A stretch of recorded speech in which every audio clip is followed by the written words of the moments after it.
Welcome, in front of me is ASUS ZenBook A14, and in this video I will show you how to put applications on full screen on this laptop.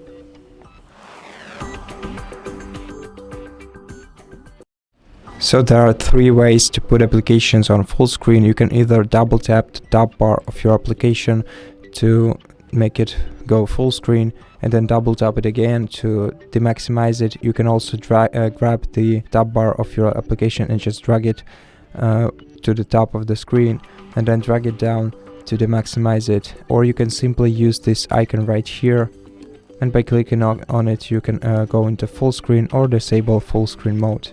And that's it. Thank you for watching this video. If you liked it, consider subscribing to our channel, leave us a like and a comment below, and I'll see you in the next one.